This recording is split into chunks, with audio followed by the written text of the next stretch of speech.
ஓம் ஹ்ரீம் பைரவி க்லாம் ஹ்ரீம் ஸ்வாஹா. வணக்கம். நிறைய பேர் சார் நீங்க ஜாதகம் எப்படி பார்ப்பீங்கன்னு நிறைய பேர் கேட்பாங்க. நான் எப்படின்னா, உங்களுக்கு டேட் ஆஃப் பர்த் டீடைல்ஸ் சரியில்லைன்னா நான் அவங்களோட கை ரேகை பார்க்குறேன். இதுக்கு எனக்கு ரொம்ப எக்ஸ்பீரியன்ஸ் இருக்கு. இந்த சைனீஸ் பாமிஸ்ட்ரி, இந்தியன் பாமிஸ்ட்ரி, நாடி பாமிஸ்ட்ரி ரொம்ப ரிசர்ச் பண்ணியிருக்கேன். என்கிட்ட மோர் தென் 10,000 ஹேண்ட்ஸ் போட்டோஸ் இருக்கு.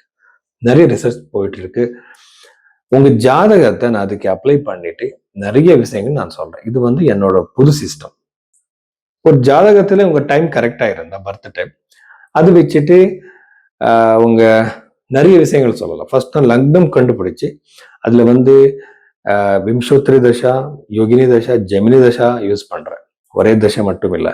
அதுக்கப்புறம் இப்போ நீங்க கரியர் பத்தி நீங்க கேட்டுட்டீங்கன்னா ராசி சார்ட் எல்லாமே தசாப்த சார்ட்டும் நான் பார்க்குறேன், நவாம்சம் பார்க்குறேன், அஷ்டக வர்க்கம் அப்ளை பண்றேன், ஹெல்த் இஷ்யூஸ் இருந்த கோட்டா சக்கரம் எல்லாமே நான் யூஸ் பண்ணேன். இது ஒரு சயின்டிபிக்கான ஒரு மெத்தடாலஜி. இது சும்மா ஒரு ராசி சார்ட் பார்த்து ஒரு பிளானட் எங்க இருக்கு, ஒரு பிளானட் அங்கே இருக்குன்னு சொல்றது இல்லை.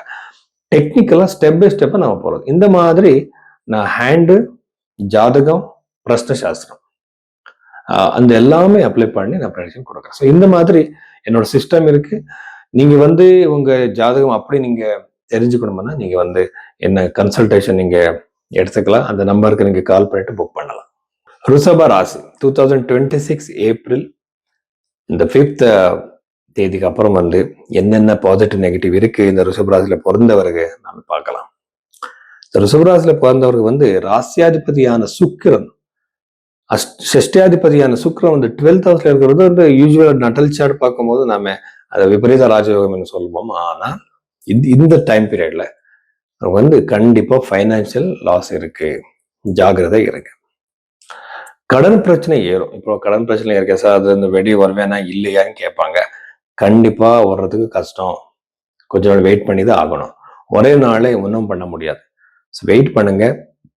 யாரோ வருவாங்க, அவர் உங்களுக்கு ஹெல்ப் பண்ணுவாங்க, உங்களுக்கு ஒரு ஐடியா சொல்லுவாங்க. யாரோ ஆயிருக்கலாம், ஆனா உங்களுக்கு உதவி கண்டிப்பா செய்வாங்க. நீங்க வெயிட் பண்ணி தான் ஆகணும். 2வது வீட்டுல இருக்குதா இந்த குரு கிரகம்னால கண்டிப்பா உங்களுக்கு சக்சஸ் இருக்கு. பைனான்சியலா ஹெல்ப் ஆகும். உங்களுக்கு விஜுவல ஜூபிட்டர்னா ப்ரோஸ்பத்தினா உங்களுக்கு விட பெரியவர், உங்க வீட்டுல யாரும் இருப்பாங்க, அவரும் உங்களுக்கு ஹெல்ப் பண்ற சான்சஸ், பித்ரா பூர்வீக சொத்து கிடைக்கிற சான்சஸ், எங்கேயோ நீங்க உங்களுக்கு உதவி வரலாம். ஸோ எங்கேயும் இன்வெஸ்ட் பண்ணியிருந்த சார் இப்ப அந்த பணம் வந்துருச்சு, எனக்கு சக்சஸ் வருமானு கேட்பாங்க. அந்த மாதிரி ப்ரோஸ்பத்தினாலே உங்களுக்கு அந்த பணம் வரும். அன்எக்ஸ்பெக்டடா இல்லை. சதுர்த்த பாவத்துல கேத்து இந்த ப்ராப்பர்ட்டி வாங்குறதுக்கு நல்ல டைம் கிடையாது. ஏதாவது ஒரு பிரச்சனை வரும், டென்ஷன் வரும்.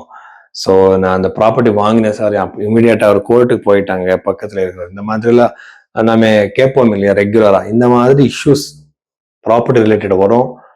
ஸோ இது ரொம்ப ஒரு நெகட்டிவான டைம் பீரியட். ப்ராப்பர்ட்டி வாங்காதீங்க, வெயிட் பண்ணுங்க. ராகு இருக்கிறதுனால, கேது அங்கேயே இருக்கிறதுனால யூஸ்வலா சதுர்த்த பாவம் தோஷமாயிடுச்சு இல்லையா. இவருக்கு வீட்டுல நிறைய விஷயத்துக்கு மிஸ் அண்டர்ஸ்டாண்டிங்ஸ், ரெகுலரா சண்டே டென்ஷன்ஸ் வரும். இது நீங்க பேச்சு இது சரி பண்ணிடலாம். ஸோ உங்க கம்யூனிகேஷன் மேல கொஞ்சம் கவனம் வச்சு நீங்க பேசணும். அதுக்கப்புறம் 11th ஹவுஸ்ல இருக்கிற அந்த கிரகங்களை பார்த்தா எனக்கு கரியர்ல ரொம்ப சக்சஸ் தெரியுது. ராகு இருக்கு, சனி கூட தசமாதிபதி. ராகு சடன் சேஞ்சஸ் கொடுக்குற ஒரு பிளானட். உங்க கரியர்ல நிறைய திடீர் மாற்றங்கள், சேஞ்சஸ், பிளேஸ் சேஞ்ச் ஆகலாம், இடம் சேஞ்ச் ஆகலாம், உங்க பொசிஷன் சேஞ்ச் ஆகலாம். நிறைய சேஞ்சஸ் இந்த ராகு கொடுக்குற சான்சஸ் அதிகமா இருக்கு. ஜாகிரதை இருங்க. அட் த சேம் டைம் நல்ல ஒரு ஆப்பர்ச்சுனிட்டி கண்டிப்பா நீங்க பிடிச்சுக்கோங்க. 11th ஹவுஸ்ல இருக்கிற கிரகங்களை பார்த்தா நீங்க பண்ணிட்டு இருக்கிற பிசினஸ்ல கண்டிப்பா உங்களுக்கு சக்சஸ் இருக்கு. இத்தனை நாள் இல்லை, இப்போ நீங்க ப்ரோக்ரஸ் இங்க எதிர்பார்க்கலாம் இந்த பிசினஸ்ல. கடன் பிரச்சனை கிளியர் பண்ணலாம், அதுக்கு ஒரு சான்ஸ் இருக்கு. இந்த எல்லாமே ப்ரோக்ரஸ் நீங்க இந்த டைம்ல பார்ப்பீங்க. யூஸ்வலா நீங்க ரெஸ்டாரண்ட் பிசினஸோ எல்லாமே பண்ணிட்டு இருந்தா ஃபுட் ரிலேட்டட் பிசினஸ்ல, இல்லைன்னா கோவிலுக்கு இந்த பூஜைக்கு சம்பந்தப்பட்ட பொருள் நீங்க செஞ்சு அந்த மாதிரி நீங்க பிசினஸ் தொழில் பண்ணிட்டு இருந்தா உங்களுக்கு ரொம்ப நல்லது. இவ்வளவு விஷயங்கள் ரிஷபராசிக்கு சம்பந்தப்பட்ட விஷயங்கள்.